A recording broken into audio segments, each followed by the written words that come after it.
Permata TV YouTube Indonesia dengan bangga mempersembahkan sebuah storytelling kekinian abad ini diangkat dari karya besar Esa Mintarja yang sangat populer di masanya, berlatar belakang kisah tanah Jawa masa lampau dengan judul Kisah Arya Manggada.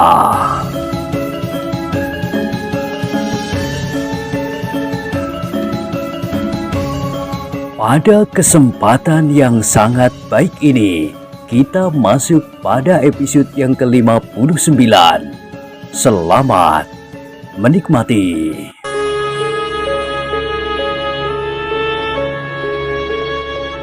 Pada episode sebelumnya telah diceritakan, demikianlah maka segala sesuatunya telah diselesaikan oleh Ki Wilomarto. Para perwira yang ada di pendopo itu sudah tahu pasti apa yang akan mereka lakukan besok. Namun masih ada satu hal yang mereka bicarakan, bagaimana mereka akan membawa Mas Roro ke Pajang. Mas Roro tidak mau duduk di punggung kuda, berkata Ki Partijo Wirosentono. Namun atas kebaikan hati Ki Jogoboyo, aku telah meminjam pedati kuda itu. Pedati kuda yang beberapa hari yang lalu telah dibawa mengantarkan Mas Roro menghadap Raden Panji Prangpranoto. Apakah pedati itu masih dapat dipinjam? Berkata Ki Wilomarto. Besok aku akan berbicara dengan Ki Jogoboyo, jawab Ki Partijo Wirosentono. Tetapi Ki Wilomarto itu pun kemudian telah bertanya kepada Raden Pusposari, apakah Mas Roro sudah siap berangkat besok? Raden Pusposari itu pun termangu-mangu sejenak sambil memandangi Ki Partijo Wirosentono. Raden Pusposari itu berkata, aku belum mengatakan apa-apa kepada gadis itu. Ki Wilomarto mengerutkan keningnya. Dengan ragu-ragu ia bertanya, kenapa Raden belum berbicara dengan gadis itu? Gadis itu baru datang. Ketika aku datang ke rumah ini, Mas Roro telah berada di tempat Raden Panji Prangpranoto, namun kemudian telah melarikan diri, jawab Raden Pusposari. Ki Wilomarto pun mengangguk-angguk. Katanya, ya, aku dapat mengerti dan membayangkan peristiwanya. Tetapi bukankah sebaiknya Raden berbicara sekarang dengan Mas Roro jika ia belum tidur? Belum, Ki Wilomarto, jawab Ki Partijo Wirosentono. Gadis itu masih ketakutan di dalam, ditunggui kakaknya. Maksudku anakku, Wirantono. Raden Pusposari mengangguk-angguk. Katanya kepada Ki Partijo, aku dan Ki Tumenggung Purborono akan berbicara dengan gadis itu. Tetapi Wiranti tentu tidak akan berani keluar, desis Ki Partijo Wirosentono. Jadi, desis Raden Pusposari, biarlah Raden dan Ki Tumenggung masuk ke Pringgitan, berkata Ki Partijo Wirosentono. Demikianlah diantar oleh Ki Partijo, kedua utusan dari Pajang itu telah memasuki Pringgitan. Ketika pintu terbuka, Mas Roro telah memeluk ibunya erat-erat.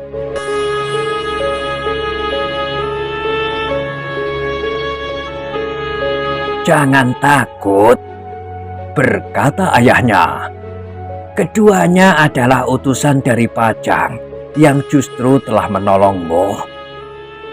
Namun bagaimanapun juga, bayangan ketakutan itu masih nampak jelas di wajah Mas Roro itu.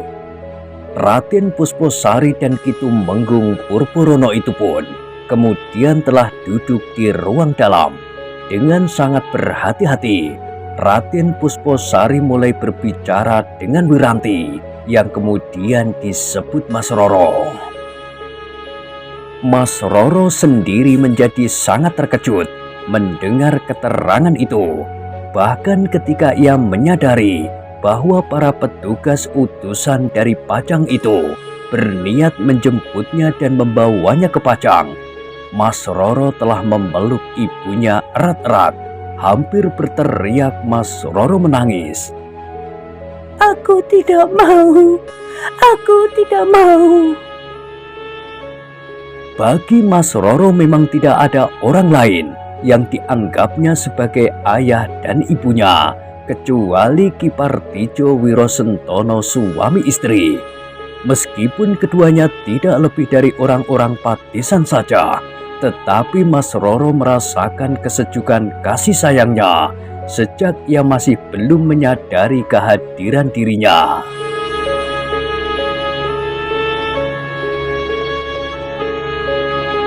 Namun Raden Pusposari, Ki Tumenggung Purborono, dan bahkan Ki Partidjo Wirosentono suami istri dengan sabar berusaha meyakinkan bahwa Mas Roro sudah sepantasnya berada di Pajang. Sampai dini hari mereka membujuk Mas Roro untuk bersedia pergi ke Pajang, namun mereka masih saja mengalami kesulitan. Apalagi di Pajang, sebenarnya Mas Roro sudah tidak lagi mempunyai ayah dan ibu kandung lagi. Meskipun demikian, dengan segala macam kesediaan dan janji, maka Mas Roro akan pergi ke Pajang, namun bersama dengan orang yang dianggap orang tuanya itu, Ki Partidjo Wirosentono suami istri dan kakaknya Wirantono. Raden Pusposari dan Ki Tumenggung Purborono memang tidak berkeberatan. Mereka pun membayangkan bahwa akhirnya Wiranti itu tentu akan kembali lagi kepada Ki Partidjo Wirosentono suami istri. Karena selain kedua orang tuanya sendiri sudah tidak ada, hubungan antara Wiranti dengan kedua orang tua angkatnya itu sudah terlanjur demikian eratnya. Ketika fajar mulai membayang di langit, maka di pendopo rumah Ki Partidjo Wirosentono itu, Ki Wirotomo telah mendapat laporan tentang kesediaan Mas Roro pergi ke Pajang, namun bersama dengan seluruh keluarganya.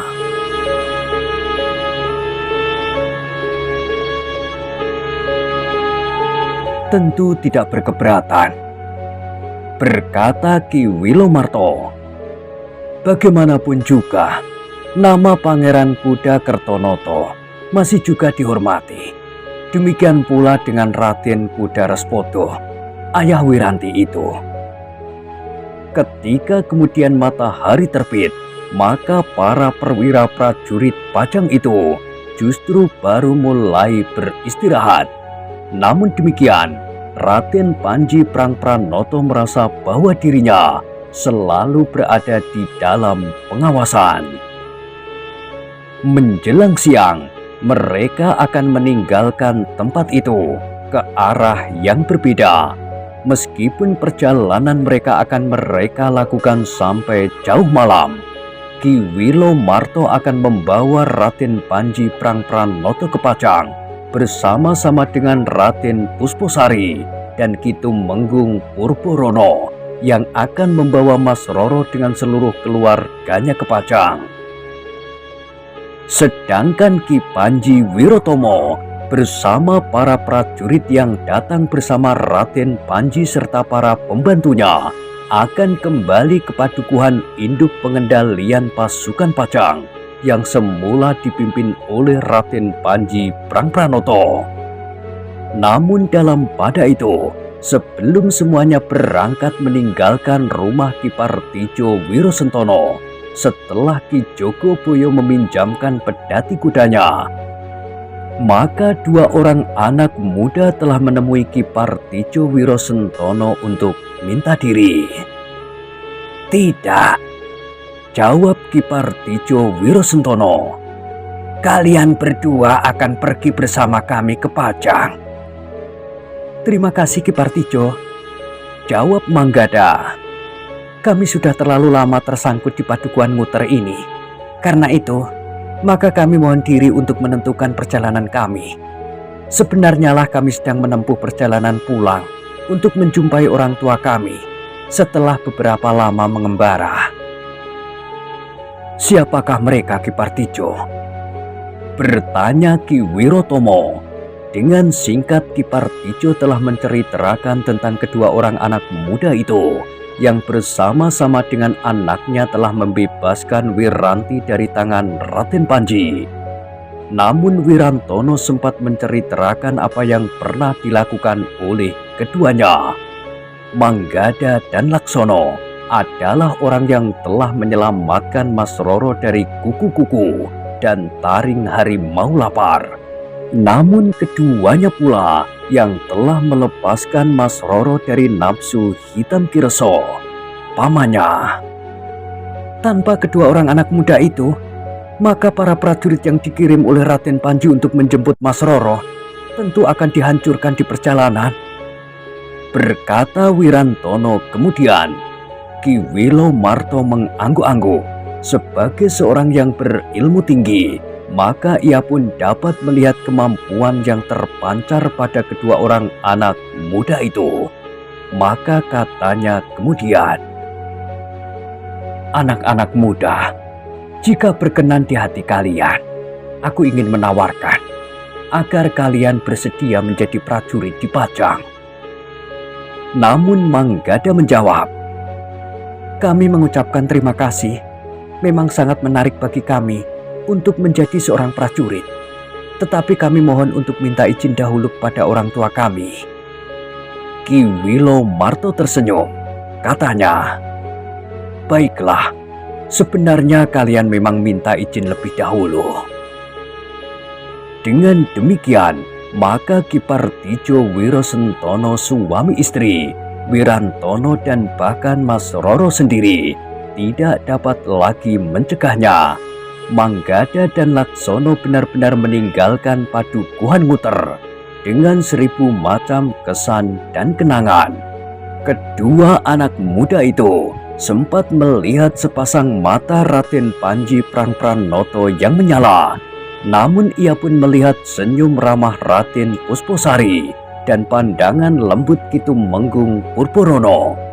Kepada Ki Panji Wirotomo, Manggada dan Laksono mengingatkan akan kuda-kuda yang disediakan bagi mereka.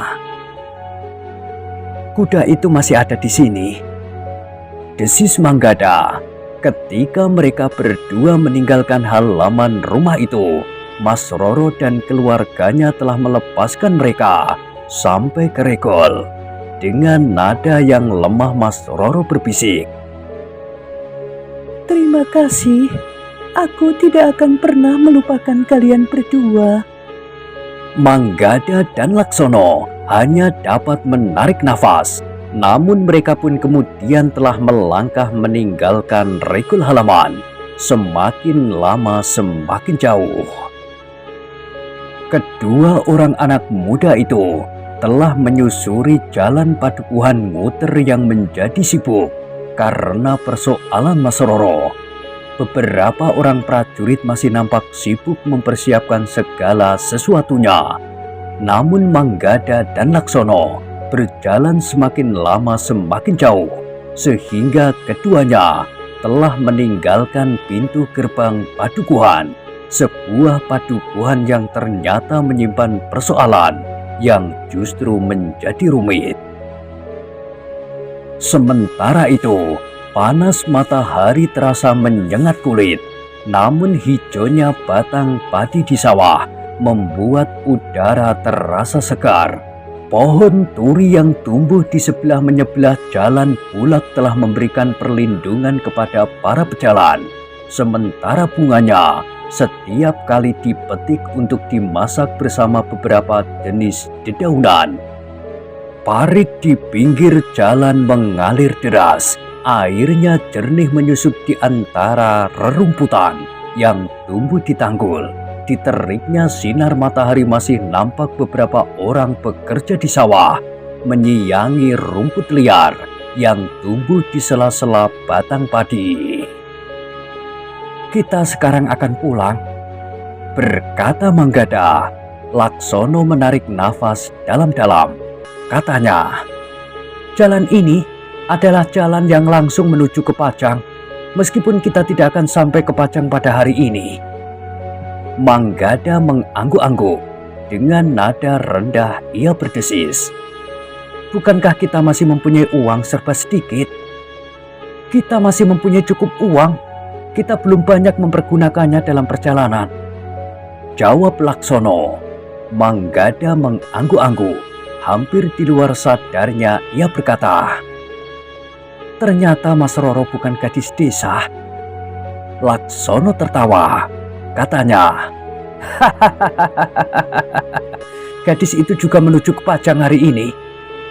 Naik kereta," desis Manggada. "Pengiringnya naik kuda," sahut Laksono. "Jika demikian, kita akan mengambil jalan lain. Jika mereka juga mengambil jalan ini, mereka tentu akan melampaui kita," berkata Manggada. "Iya, Mas Roro yang naik kereta itu bersama Nyi Partijo Wirosentono akan melambaikan tangannya kepada kita," desis Laksono sambil tertawa. "Kita harus mengambil jalan yang lain," berkata Manggada. Sebenarnya lah, ketika mereka sampai ke Simpang 4, Manggada telah mengajak Laksono berbelok meninggalkan jalan utama menuju ke Pajang. Dengan demikian mereka telah menempuh jalan yang lebih kecil, namun mereka yakin bahwa mereka tidak akan dapat menunjukkan jalan yang menuju ke Pajang.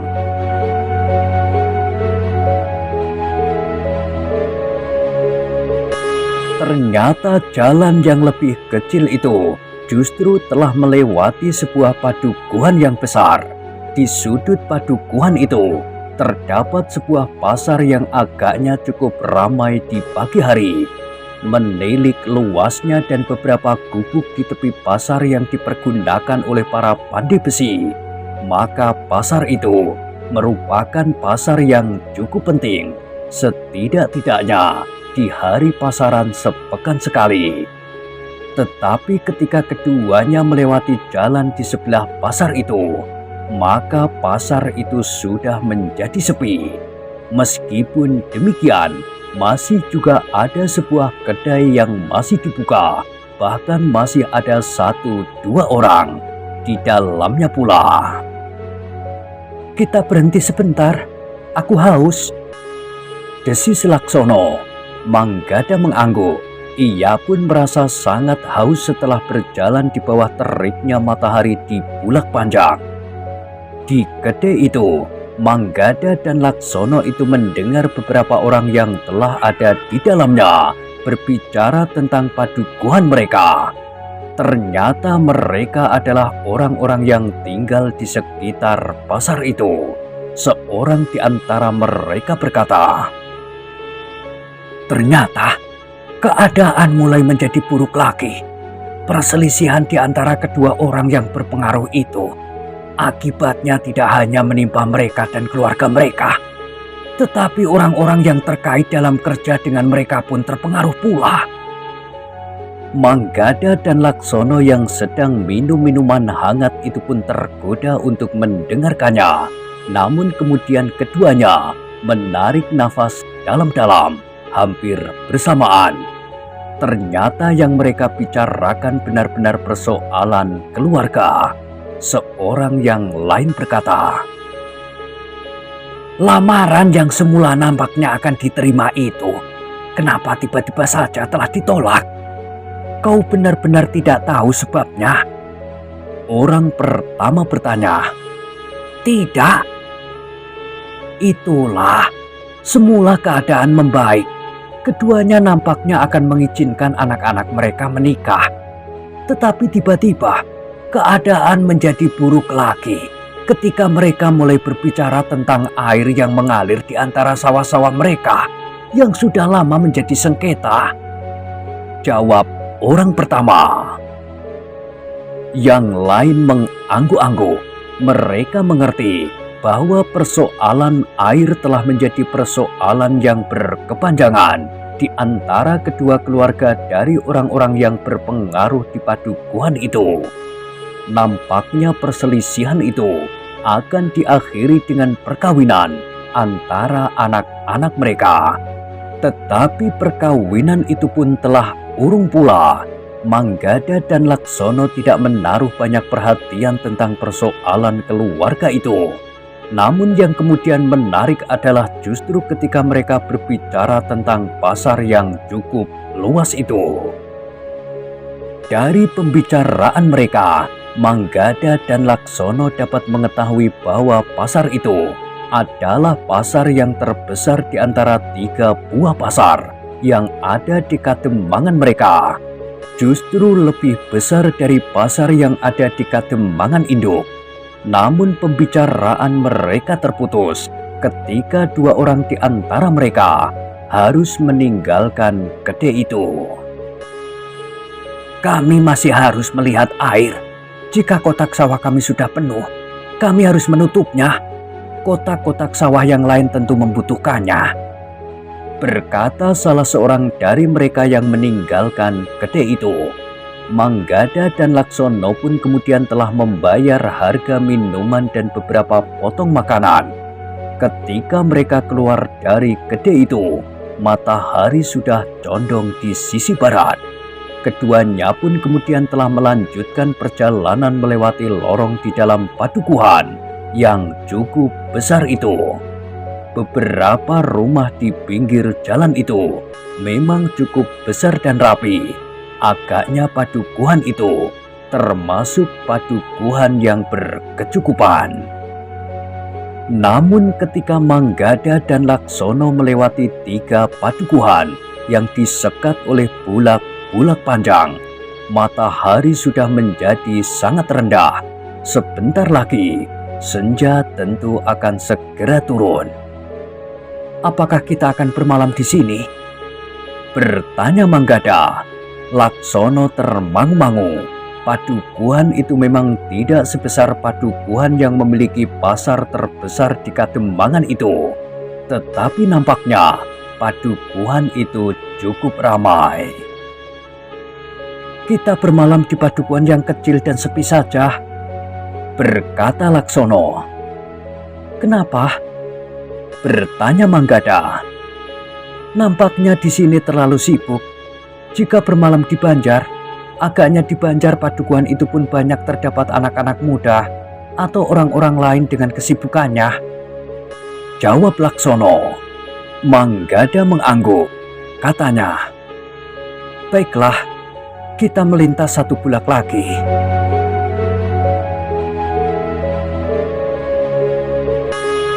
Keduanya pun telah meneruskan perjalanan. Langit pun menjadi semakin suram. Matahari telah semakin rendah dan kemudian bertengger di punggung bukit. Namun sejenak kemudian, senja benar-benar turun. Kedua anak muda itu telah memasuki sebuah padukuhan yang lebih kecil dan lebih sepi, sehingga Laksono menganggap bahwa tempat itu adalah tempat yang paling baik untuk beristirahat.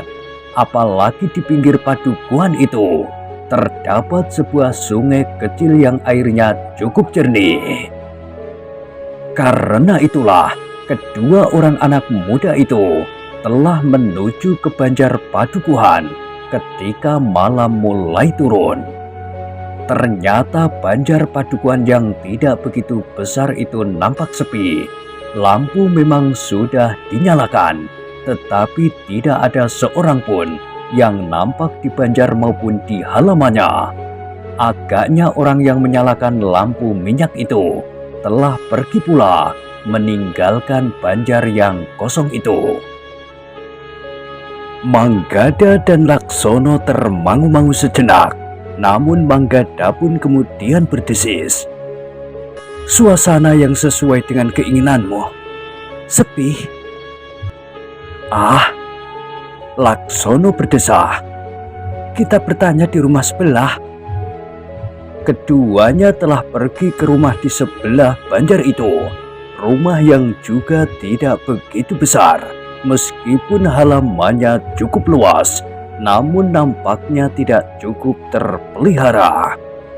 Ternyata pintu rumah itu sudah tertutup rapat, perlahan-lahan, agar tidak mengejutkan pemilik rumah itu. Manggada mengetuk pintunya. Sejenak kemudian pintu rumah itu memang terbuka. Seorang laki-laki yang sudah lewat setengah abad berdiri termangu-mangu di belakang pintu. "Siapa yang kalian cari, anak-anak muda?" bertanya laki-laki itu. Manggada pun kemudian menjelaskan bahwa ia sekedar ingin bermalam di banjar itu. Tetapi banjar itu ternyata kosong meskipun lampu telah menyala. Mari silahkan. Akulah yang telah menyalakan lampu di banjar itu." Orang tua itu ternyata cukup ramah. "Tetapi kami hanya ingin mohon izin untuk bermalam di banjar," berkata Manggada. "Banjar kami seluruhnya terbuka, anak-anak muda," jawab orang tua itu. "Angin malam akan berhembus mendinginkan darah kalian. Karena itu jika kalian ingin bermalam, marilah bermalam saja di rumahku. Aku jugalah yang melayani banjar itu. Sehingga bagiku, kalian lebih baik bermalam di sini daripada di banjar. Jika ada air panas, aku tidak usah membawa ke banjar."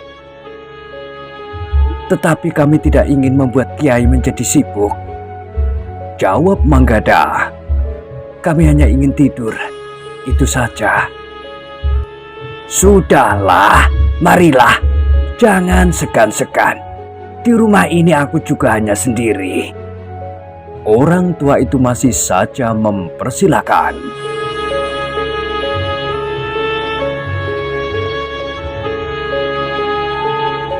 Manggada dan Laksono tidak dapat menolak. Mereka pun kemudian telah melangkah masuk ke rumah orang tua itu. Seperti halamannya yang kurang terpelihara, isi rumah itu pun agaknya kurang terawat pula. Apalagi perabot rumah itu memang cukup sederhana. Tidak ada barang-barang yang berharga yang tampak. Tentu saja keduanya tidak tahu apakah orang tua itu mempunyai simpanan atau tidak. "Duduklah," orang tua itu mempersilahkan. Manggada dan Laksono pun duduk di sebuah amben yang besar. Ketika orang tua itu masuk ke sentong kiri sejenak, Manggada dan Laksono sempat memperhatikan isi rumah itu. Selain amben besar tempat mereka duduk, mereka hanya melihat sebuah geledek bambu yang agak besar. Acuk-acuk, tempat orang tua itu meletakkan telupak minyak kelentik yang sudah menyala. Apinya tampak bening dan tidak terlalu banyak mengeluarkan asap kehitam-hitaman.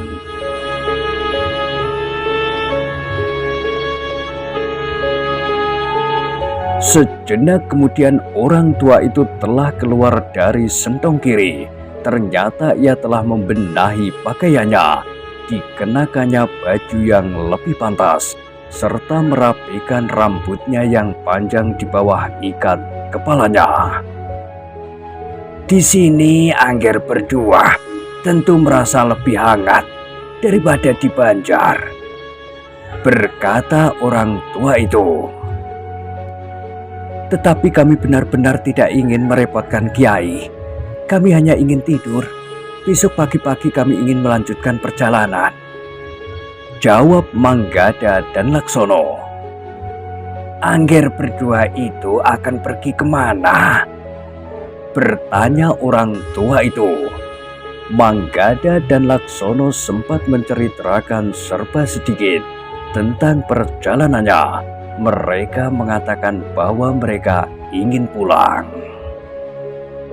"Apakah Angger berdua sudah tahu Jalan manakah yang harus Angger lalui? Bertanya orang tua itu. Tidak terlalu sulit, Kiai. Bukankah setiap orang akan dapat menunjukkan jalan ke Pajang? Setelah sampai di Pajang, kami dapat dengan mudah mencari jalan pulang. Jawab Manggada. Orang tua itu mengangguk-angguk. Katanya, baiklah jika demikian. Tampaknya Angger berdua telah berpengalaman menempuh perjalanan.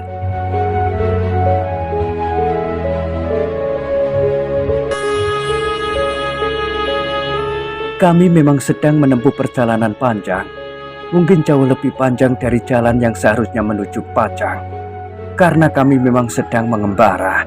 Kami ingin melihat seberapa jauhnya Cakrawala. Orang tua itu tertawa. Katanya, kalian tampaknya memang anak-anak muda yang haus akan pengalaman. Jika kau dekati Cakrawala, maka Cakrawala itu akan selalu saja tetap jauh. Jika Cakrawala itu kemudian membentur gunung, maka Cakrawala itu justru akan menghilang. Itulah yang menarik, Kiai. Jawab Manggada. Orang tua itu mengangguk-anggukkan kepalanya. Katanya, bagus anak muda. Pengalaman dapat memberikan banyak pengetahuan kepada kalian. Asal kalian dapat menangkapnya dan mencerna dengan baik-baik di dalam dirimu. Kami memang ingin melakukannya, Kiai. Tetapi betapa bodohnya kami. Sehingga apa yang kami alami, apa yang kami lihat, dan apa yang kami dengar tidak menambah pengetahuan kami, sehingga kami masih saja tetap dungu. Jawab Manggada. Orang tua itu tertawa. Katanya, kalian ternyata adalah anak-anak muda yang cerdas. Bukankah kalian ingin mengatakan, semakin banyak yang kalian ketahui, maka kalian merasa semakin banyak pula yang tidak kalian ketahui. Kedua anak muda itu berpandangan sejenak, namun Laksono kemudian berkata, iya Kiai, kami memang merasa demikian. Bagus. Orang tua itu mengangguk-angguk. Itu adalah pertanda bahwa pintu perbendaharaan ilmumu terbuka. Kau akan dapat menimba pengetahuan sebanyak-banyaknya. Orang yang merasa dirinya penuh dengan pengetahuan, maka itu adalah batas akhir dari kemampuannya. Ia telah menutup pintu perbendaharaan pengetahuannya sendiri, sehingga orang yang demikian itu tidak akan dapat menambah ilmu dan pengetahuan lagi. Manggada dan Laksono mengangguk-angguk.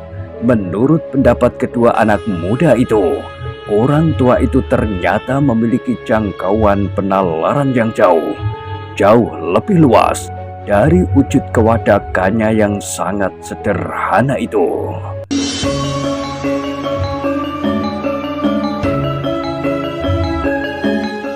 Nah, bagaimanakah kisah selanjutnya? Silahkan ikuti terus kisah Arya Manggada pada episode berikutnya.